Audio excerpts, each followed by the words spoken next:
ప్రభునందు ప్రియ సోదరి సోదరులారా, తెలుగు ఆన్లైన్ బైబిల్ కాలేజీకి చేరివచ్చిన మీ అందరికీ ప్రభువును రక్షకుడైన యేసుక్రీస్తు వారి కృపగల నామములో ప్రేమవందనాలు చెల్లిస్తూ ఉన్నాం. యెహోషువ గ్రంథం 4వ అధ్యాయం గతములో 9 వచనాలను ధ్యానము చేశాం. 10వ వచనము నుండి మనము ధ్యానం చేద్దాం. యెహోషువ గ్రంథం 4వ అధ్యాయం 10.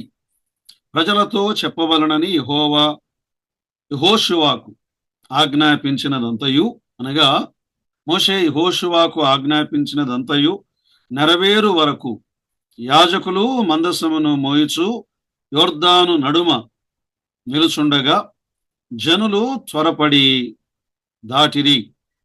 జనులందరూ దాటిన తరువాత వారు చూచుచుండగా యెహోవా మందసము మోయు యాజకులు దాటిరి. ప్రభునందు ప్రియులారా, యెహోషువ గ్రంథం 4వ అధ్యాయానికి ఒక పేరు మనం పెట్టుకున్నాం. జ్ఞాపకార్థమైన రాళ్ళు. టైటిల్, శీర్షిక జ్ఞాపకార్థమైన రాళ్ళు. 3 భాగాలుగా విభజన చేశాం. 1 నుండి 9వ వచనం వరకు యొర్దాను యొద్ద 12 జ్ఞాపకార్థమైన రాళ్ళు గత తరగతిలో ధ్యానం చేశాం. 10 నుండి 18వ వచనం యొర్దాను నది యథాస్థానములోనికి వచ్చుట, యొర్దాను నది తిరిగి పొర్లుట. 3వ భాగం 19 నుండి 24 వరకు గిల్గాలులో జ్ఞాపకార్థపు రాళ్లను ఏర్పాటు చేయుట. సో మొదటి 9 వచనాలను జ్ఞాపకం చేసుకున్నాం. 10వ వచనము నుండి 18వ వచనము వరకు ప్రియులారా, మనం ఏమని చెప్పుకున్నాం? ఇప్పుడు యొర్దాను నది యథాస్థానములోనికి వచ్చుట, లేదా యొర్దాను నదిని దాటుట. అది ఈ వచనాలు మనం గమనించినప్పుడు 10వ వచనములో దాటిరి, 11వ వచనములో దాటిరి, 12వ వచనములో దాటిరి, 13వ వచనములో దాటి వచ్చిరి. సో యొర్దాను నదిని వారు దాటుట. సో ఇందులో 10 నుండి 18 వచనాలను మరలా కొన్ని భాగాలుగా 10 నుండి 14 వరకు ఇశ్రాయేలీయులు యొర్దాను నదిని దాటుట. 10వ వచనములో సో మందసమును మోయు యాజకులు యొర్దాను నడుమ నిలుచుండగా జనులు త్వరపడి దాటిరి అనే మాటను గమనిస్తున్నాం. సో ఈ యాజకులు వారు ఏం చేశారు? ఆ మందసమును మోసుకున్నారు, మందసమును ఎత్తిపట్టారు. ఆ యొర్దాను నదిలో వారు నిలవబడ్డారు. ప్రజలందరూ దేవుని సన్నిధిలో నుండి త్వరపడి దాటుతూ ఉన్నారు. సో 10వ వచనములో ప్రజలతో చెప్పవలనని యెహోవా యెహోషువకు ఆజ్ఞాపించినదంతయు అన్నాడు. యెహోవా యెహోషువకు ఆజ్ఞాపించాడు, యెహోషువ ప్రజలతో చెప్పాడు. అంటే యెహోషువ ఎలా ఉన్నాడు? మధ్యవర్తిగా ఉన్న యెహోషువ, మన ప్రభు అయిన యేసుక్రీస్తు వారు ఆయన మధ్యవర్తి.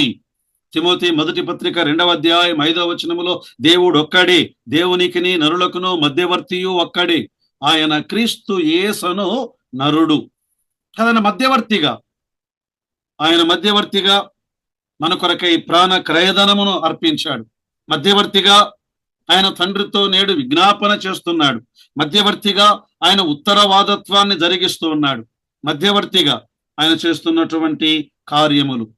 హెబ్రీ పత్రిక 9వ అధ్యాయం 14, 15 వచనాలలో నిత్యుడగు ఆత్మ ద్వారా తన్ను తాను దేవునికి నిర్దోషునిగా అర్పించుకున్న క్రీస్తు యొక్క రక్తము నిర్జీవ క్రియలను విడిచి జీవము గల దేవుని సేవించుటకు మీ మనస్సాక్షిని ఎంతో ఎక్కువ శుద్ధి చేయును. ఈ హేతువు చేత మొదటి నిబంధన కాలములో జరిగిన అపరాధముల నుండి విమోచనము కలుగుటకై ఆయన మరణము పొందినందున సిలువ వేయబడిన వారు నిత్యమైన స్వాస్థ్యమును గుర్చిన వాగ్దానము పొందు నిమిత్తము ఆయన కృత నిబంధనకు మధ్యవర్తి అయి ఉన్నాడు.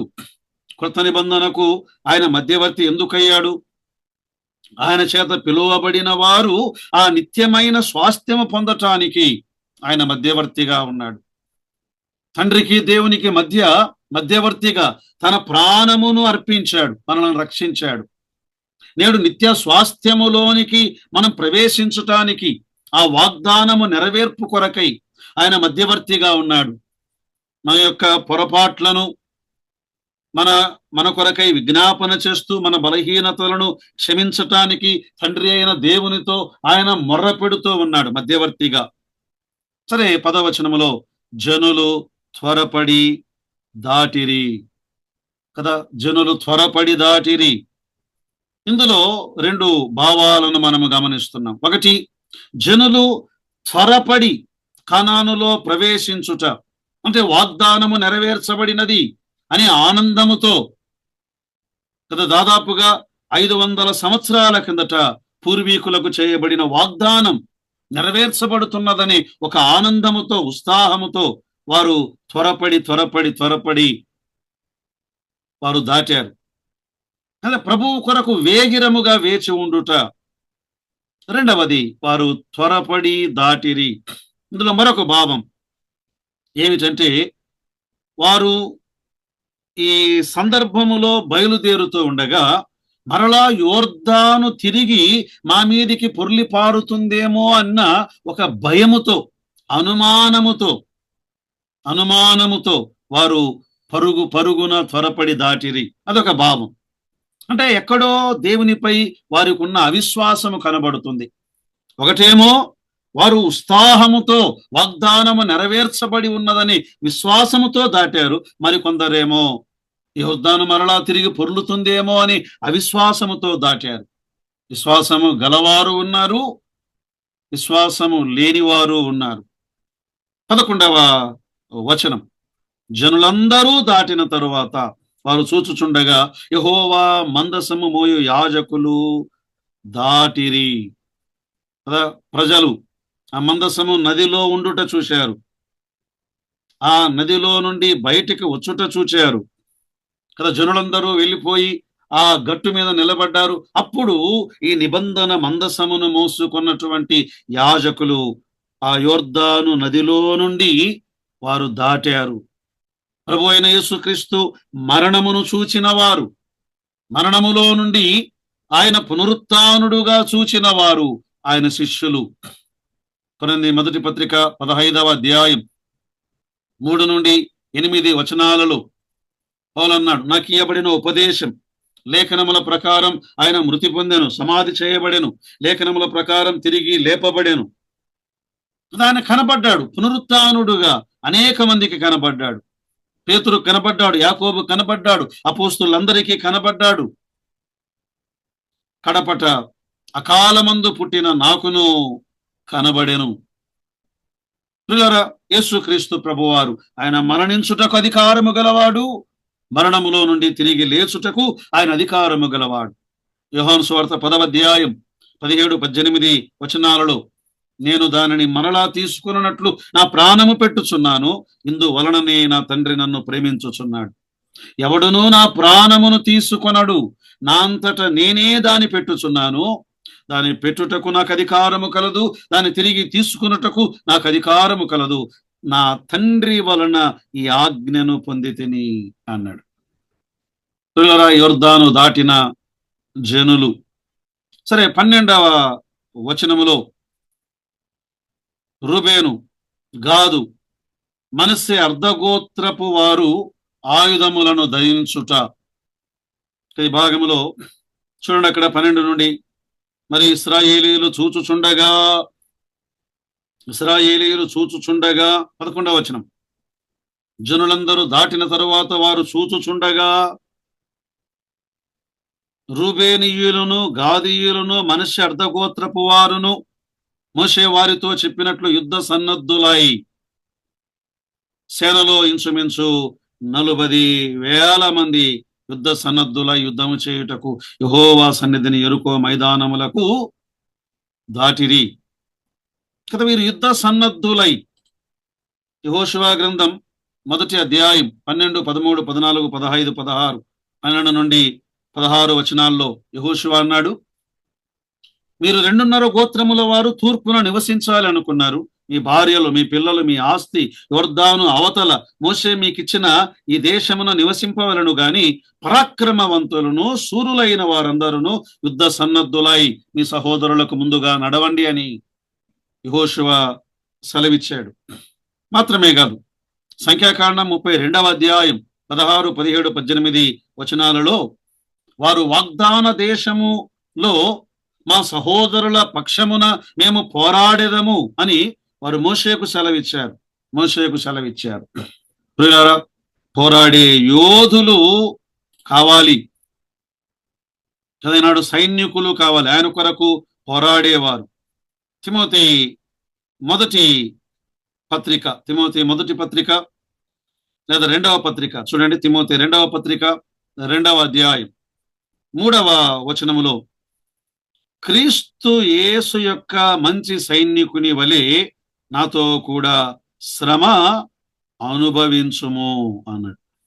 క్రీస్తు యేసు మంచి సైనికుల వలె, అదొక సైనికుడు పోరాడినట్లుగా. మాత్రమే కాదు, 9.5 గోత్రముల వారు యోర్దాను నదికి పశ్చిమమున ఉన్నారు, 2.5 గోత్రముల వారు యోర్దాను నదికి తూర్పున ఉన్నారు. మేము వేరు, వారు వేరు అని అలా జీవిస్తే ఇశ్రాయేలీయులు యుద్ధములో ఓడిపోతారు. ఈనాడు సంఘములో యేసుక్రీస్తు తన స్వరక్తమిచ్చి సంపాదించిన తన సంఘములో విశ్వాసులందరూ వారు ఐక్యము గలవారై ఉండాలి. శరీరములోని ప్రతి అవయవము ముఖ్యమైనదే, ఒకటి తక్కువైనది కాదు, మరొకటి ఎక్కువైనది కాదు. కొరింథీ మొదటి పత్రిక 12వ అధ్యాయం 21వ వచనములో 20-21, గనుక కన్ను చేతితో నీవు నాకక్కర లేదని చెప్పజాలదు, తల పాదములతో మీరు నాకక్కర లేదని చెప్పజాలదు. ఆయనను సేవించటానికి ప్రియులారా మనం ఏ ప్రమాణాలైతే చేశాము, ఈ 2.5 గోత్రముల వారు సంఖ్యాకాండం 32లో మోషేతో ప్రమాణం చేశారు. యెహోషువ గ్రంథం 1వ అధ్యాయములో యెహోషువతో ప్రమాణము చేశారు. మన ప్రమాణములను మనము నిలువబెట్టుకొనవలెను. మత్తయి సువార్త 5వ అధ్యాయములో కొండ మీద ప్రసంగంలో యేసుక్రీస్తు ప్రభువారు మాట్లాడుతూ 5వ అధ్యాయం 33వ వచనములో, నీవు అప్రమాణము చేయక నీ ప్రమాణములను ప్రభువునకు చెల్లింపవలెను. కదా ప్రమాణం. మనం చేసిన ప్రమాణాలను మనం ఏం చేయాలి? అవి వాటిని నిలుపుకోవాలి. అందుకే ప్రసంగి 5వ అధ్యాయం 4, 5, 6 వచనాల్లో, నువ్వు దేవునికి మొక్కుబడి చేసుకున్న ఎడల, ప్రమాణము చేసిన ఎడల, నువ్వు మాట ఇచ్చిన ఎడల ఎలా ఉండాలి? నువ్వు మొక్కుకొని దానిని చెల్లించుము. నువ్వు మొక్కుకొని చెల్లింపకుండుట కంటే మొక్కుకొనకుండుటయే మేలు. కదా, మొక్కుకున్నావు, ఆ మొక్కుబడి ఏం చేయాలి? చెల్లించాలి అని దైవ గ్రంథములో దేవుడు ఆయన హెచ్చరిస్తూ ఉన్నాడు. తర్వాత 14వ వచనం చూడండి, 14వ వచనం, ఆ దినమున యెహోవా ఇశ్రాయేలీయులందరి ఎదుట యెహోవాను గొప్ప చేసెను, యెహోషువాను గొప్ప చేసెను గనుక వారు మోషేను గౌరవించినట్లు అతని బ్రతుకు దినములన్నిటను అతన్ని గౌరవించిరి, గౌరవపరచిరి. గొప్ప చేయబడిన యెహోషువ ఇక్కడ కనబడుతున్నాడు. దేవుడు యెహోషువను గొప్ప చేశాడు. కారణం ఏమిటి? ప్రియులారా, ఇతడు మోషేకు నమ్మకమైన పరిచారకుడు. దేవుడు ఎవరిని గొప్ప చేస్తాడు? ఆయనకు లోబడిన వారిని, ఆయనకు విధేయులైన వారిని, దేవుని ఎదుట తమ్మును తాము తగ్గించుకొనిన వారిని. నిర్గమాకాండం 14వ అధ్యాయం 31వ వచనములో, యెహోవా ఐగుప్తీయులకు చేసిన గొప్ప కార్యమును ఇశ్రాయేలీయులు చూచిరి గనుక ప్రజలు యెహోవాకు భయపడి యెహోవా యందును ఆయన సేవకుడైన మోషే యందును నమ్మిక ఉంచిరి. దేవుడు ఒక కార్యమును జరిగించగా దైవజనుని పక్షమున ప్రజలు దానికి భయపడిరి, ఆ నాయకుణ్ణి వారు గౌరవించిరి. ఇక్కడ కూడా సమూయేలు గ్రంథములో మొదటి గ్రంథం 12వ అధ్యాయం 18వ వచనములో కదా, అక్కడ ఆయన ప్రార్థన చేసినప్పుడు, ఆ దినమున యెహోవా ఉరుములను వర్షమును పంపగా జనులందరూ యెహోవాకును సమూయేలుకును బహుగా భయపడి. ఇక్కడ యోర్దాను పాయలై వారు దాటిపోయిన తరువాత వారు ఏం చేశారు? వారు యెహోషువను గౌరవించారు. యెహోషువను గౌరవించారు. యెహోషువను గొప్ప చేశారు. ప్రియులారా, యేసుక్రీస్తు ప్రభువారు ఆయన యెహోషువ కంటే గొప్పవాడు. ఆయన అన్ని నామములకు పైనామముగా హెచ్చింపబడినవాడు. ఫిలిప్పీ పత్రిక 2వ అధ్యాయం 6, 7, 8 వచనాల్లో తన్ను తాను తగ్గించుకొనిన యేసుక్రీస్తు, 2వ అధ్యాయం 9 నుండి 11 వచనాల్లో తండ్రి చేత ఆయన హెచ్చింపబడినటువంటి ప్రభు అయిన యేసుక్రీస్తు వారు. ఆయన ఎవరిని హెచ్చిస్తాడు? యాకోబు పత్రిక 4వ అధ్యాయం 10వ వచనములో యెహోవా ప్రభువు సన్నిధిలో మిమ్మల్ని మీరు తగ్గించుకొనుడి, అప్పుడు ఆయన మిమ్మల్ని హెచ్చించును కదా. ప్రభువు హెచ్చించువాడు. ఆయన ఒకరిని హెచ్చించువాడు, ఒకరిని తగ్గించువాడు ఆయనే. తర్వాత చూడండి 2వ భాగం 15 నుండి 18 వచనాలలో యోర్దాను నది సాధారణ స్థాయికి వచ్చుట, తిరిగి ప్రవాహము ప్రారంభమగుట. తిరిగి ప్రవాహము ఆగిపోయింది, వారు దాటి వచ్చారు, తిరిగి ప్రవాహము ఆరంభమైనది. 15వ వచనములో సాక్ష్యపు మందసాన్ని మోసే యాజకులు పైకి రండి అని యెహోషువ వారిని పిలిచాడు. యొర్దానులో నుండి యువతలకు రండి, యొర్దానులో నుండి యువతలకు రండి, తిరిగి ఇది పొర్లుతుంది. వాగ్దాన దేశములోనికి వారు వెళ్ళడానికి దేవుడు మానవాతీతమైన కార్యమును జరిగించాడు. ఇప్పుడు తలుపు మూయబడే చివరి గడి ఆరంభమైనది. ఒకవేళ ఎవరైనా అవతల నిలబడితే, ఈ నీళ్లు పొర్లితే వారక్కడే ఆగిపోయే అవకాశం ఉన్నది. ప్రియులారా, అందరూ రక్షణ పొందాలి, అది దేవుని అభిలాష. అందరూ అంతటా మారు మనస్సు పొందాలి. ఎవరు నశించుట ఆయనకి ఇష్టము లేదు. ప్రియులారా, తిమోతికి రాసినటువంటి మొదటి పత్రిక 2వ అధ్యాయములో దేవుని ఆశ ఏమిటి? 4వ వచనం, ఆయన మనుషులందరూ రక్షణ పొంది సత్యమును గూర్చిన అనుభవము గలవారై ఉండవలనని ఇచ్చయించుచున్నాడు. మనుషులందరూ రక్షణ పొందాలి. ఇంకా చెప్పాలంటే ఇలా చెప్పుకుందామా మనం, యోర్దాను నది మధ్యలో నుండి ఆ నిబంధన మందసము దాటి వచ్చింది. ఇశ్రాయేలందరూ దాటి వచ్చిన తరువాత ఈనాడు కూడా అందరూ రక్షణ పొందవలనని దేవుడు నేటికి ఆయన దీర్ఘశాంతము గలవాడై చూస్తూ ఉన్నాడు. పేతురు 2వ పత్రిక 2వ అధ్యాయం 3వ అధ్యాయం 9వ వచనములో కొందరు ఆలస్యమని ఎంచుకున్నట్లు ప్రభువు తన వాగ్దానమును గూర్చి ఆలస్యము చేయువాడు కాడు గాని ఎవడునూ నశింపవలనని ఇచ్చయింపక అందరూ మారు మనస్సు పొందవలనని కోరుచు మేడల దీర్ఘశాంతము గలవాడై ఉన్నాడు. యొర్దాను నదిలో నేటికి నిబంధన మందసం నిలిచి ఉన్నది. యేసుక్రీస్తు ప్రభువారు ఆయన 2 చేతులు చాచి ఆయన సర్వమానవారిని పిలుస్తున్నాడు. ఆయన అంటున్నాడు, నేనే మార్గమును, నా ద్వారాని తండ్రి యొద్దకు రాగలరు. వాగ్దాన దేశానికి వారు తలుపు వేసే ముందు ఏం చేయాలి? ఇంకా ఎవరైనా అవతల ఉంటే రండి రండి రండి అని పిలవాలి. త్వరగా రండి అని పిలవాలి. అన్నాడు దేవుడు సొదొమ గొమొర్రాల మీద అగ్ని కురిపించబోతూ ఉండగా సొదొమ గొమొర్రాల పట్టణములో నుండి లోతును ఆయన కుటుంబమును త్వరగా బయటికి రండి అని పిలిచినట్లుగా మరి ఈనాడు ప్రభువు ఆయన మనకిచ్చినటువంటి ఆజ్ఞ, ఆయన తిరిగి ఏ గడియలో వస్తాడో తెలియదు. మార్కు సువార్త 13వ అధ్యాయం 36వ వచనం. అయితే మనం ఏం చేయాలి? మార్కు సువార్త 16, 15 సర్వలోకమునకు వెళ్ళి సర్వ సృష్టికి సువార్తను ప్రకటించాలి. మీరు సమస్త జనులను శిష్యులను చేయాలి. సువార్త ప్రకటన.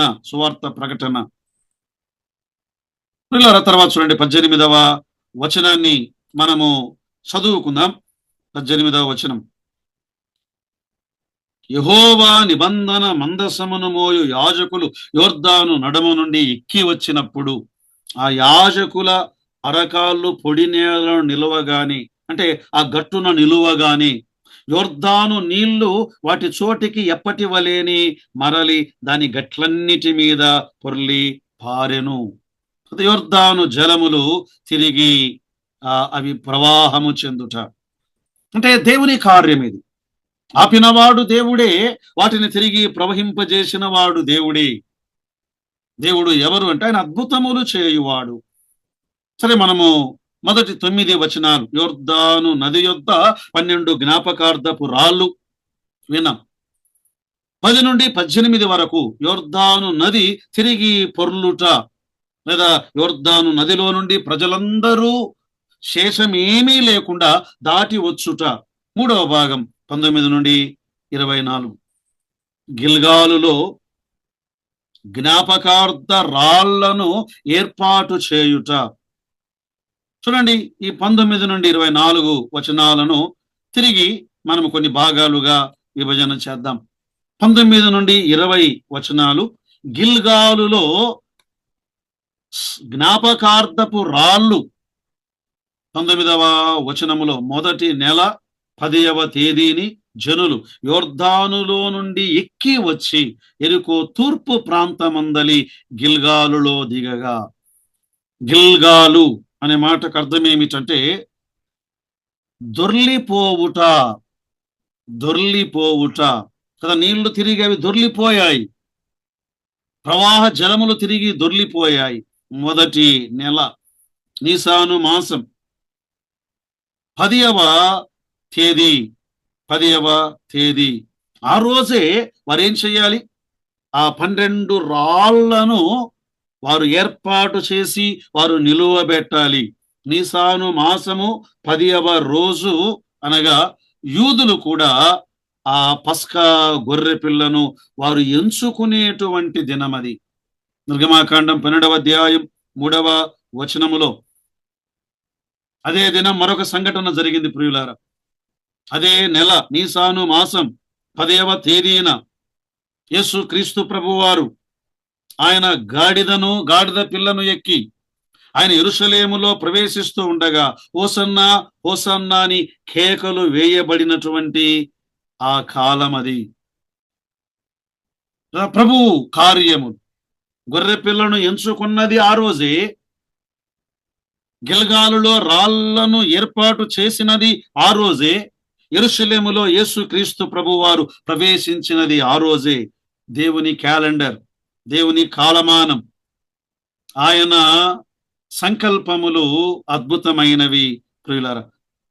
139వ కీర్తనలో అంటాడు, నా కాలగతులు నీ వశములో ఉన్నవి. 90వ కీర్తన 139వ కీర్తనములో నా దినములన్నీ నీ గ్రంథములో లిఖితములాయను కదా. మన క్యాలెండర్ ఆయన చేతిలో ఉన్నది, మనం ఆయనకు అప్పగించుకోవాలి. 20వ వచనములో వారు యొర్దానులో నుండి తెచ్చిన 12 రాళ్లను యెహోషువ గిల్గాలులో నిలువబెట్టించి ఏం చేశారు? ఆఖరికి 21 నుండి 24 వరకు ఈ జ్ఞాపకార్థ రాళ్లను వారు నిలువబెట్టుట. జ్ఞాపకార్థ రాళ్ళు, వాటి ప్రయోజనము. ఎందుకు నిలువబెట్టాడు ఆయన? ఎందుకు నిలువబెట్టాడు ఈ రాళ్లను?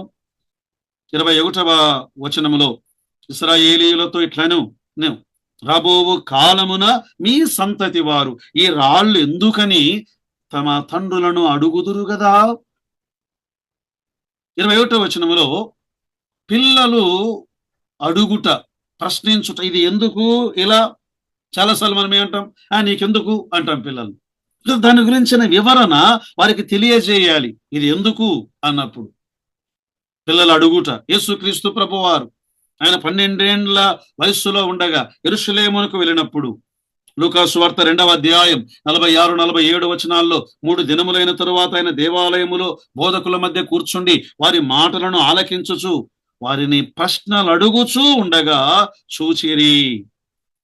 ఆయన మాటలు వినిన వారందరూ ఆయన ప్రజ్ఞకును ఆయన ప్రత్యుత్తరములకును విస్మయముందిరి.